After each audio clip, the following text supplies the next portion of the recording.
Hi everyone, my name is Sky Biel. I'm an electrical engineering student here at McMaster University. As an aspiring astronaut, I've worked towards many opportunities to make my mark in the space industry. In the past few years of my engineering degree, I've gotten to help build a space telescope, found the first analog astronaut research team at McMaster, and work on Canadarm3. Today, I'm super excited to sit down with the newest member of our Fireball family, honorary doctorate recipient Emily Calandrelli, otherwise known as the Space Gal. You've done so much in your journey. You've gone from student to grad student to science communicator, TV show host, mom, influencer, you name it. What do you consider to be your most influential role? Obviously, being a mom is one of my most favorite jobs and projects that I have. There's just so much at stake there, and there's only one person who can fill that job that I'm in. So there's, it's a high stakes environment. But professionally in my career, I would say the work that I do with my younger demographic, with kids ages 6 to 10, because a lot of the work that I do, it spans various demographics, from my Exploration Outer Space show, that's high school students and professionals. Online, I'm often talking to professionals and just people within the aerospace industry. But through my work on Emily's Wonder Lab on Netflix and through my children's books, that's when I start to reach the younger demographic. And that, for me, as a woman in this position, is the most meaningful and important for me, because that is the age which studies show that girls start to lose their interest in science more so than boys at the same age. That is a time when stereotypes start to seep into their prefrontal cortex and influence whether or not they see themselves in that position. And if I can sort of sneak in there and provide representation of somebody else that doesn't look like what they've seen before, that's when I can start to actually make some real world changes in who becomes the scientists and the engineers of the next generation. And I can feel that, I would say, most succinctly and tangibly when I do my book signings. That is when I can finally meet the people who have been digesting the work that I've created and worked so hard on. And that's my favorite part of my job, because then I get to look at an 8-year-old in the eyes and they can tell me how, because of my show, because of my books, they now want to be a scientist. And it's those moments that are the most fulfilling for me. So that's probably my favorite part of my job. You're so right that it just starts at that young age. Yeah. I really would have, as a kid, decided I wanted to go into engineering much, much earlier if there was someone like you. It's so relatable because, as little girls, we grow up with these shows that are not as STEM-centered, very glitter-centered, but not as STEM-centered. And there's this sort of path where they start to diverge. Yeah, but I want the glitter. I want to keep the glitter in science. There are people that like that, there is some Venn diagram of people who want the sparkles and the glitter and the princess dresses, and also want the space and the astronomy and the computer science and the programming and the robots.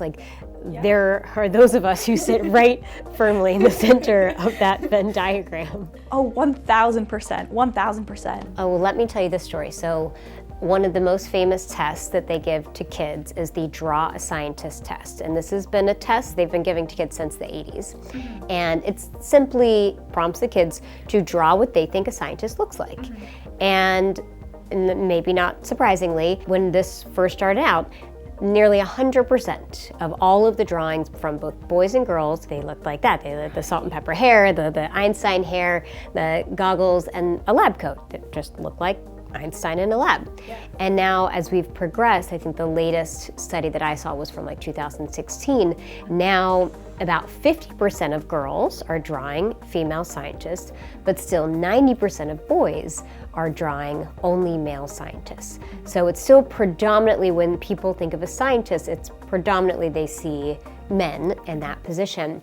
Well, after my show came out, Emily's Wonder Lab, I got a homework assignment sent to me from a family from their son, Gavin, and he was presented the Draw a Scientist test. Okay. And when he drew a scientist, he drew me from the show but not just me from the show, but a very pregnant me from the show, because I was 9 months pregnant when I did the show.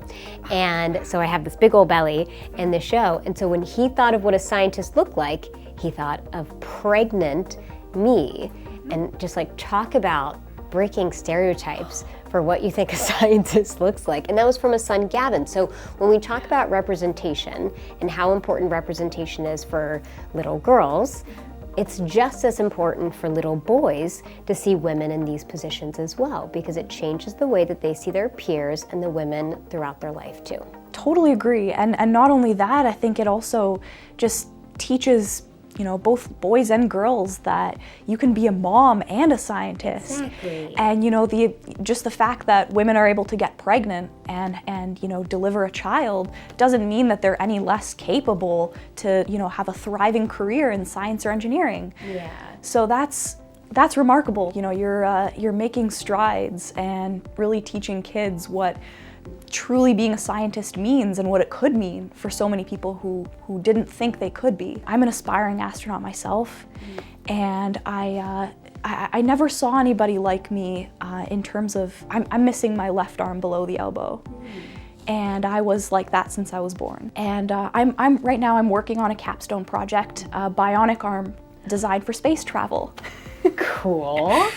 And so I hope that with this project, I could teach people that not only, you could be a woman in STEM, or man or woman, you could also have less use of your arm or less use of your leg, or a different body type. You could still contribute to making humanity a spacefaring species. Absolutely.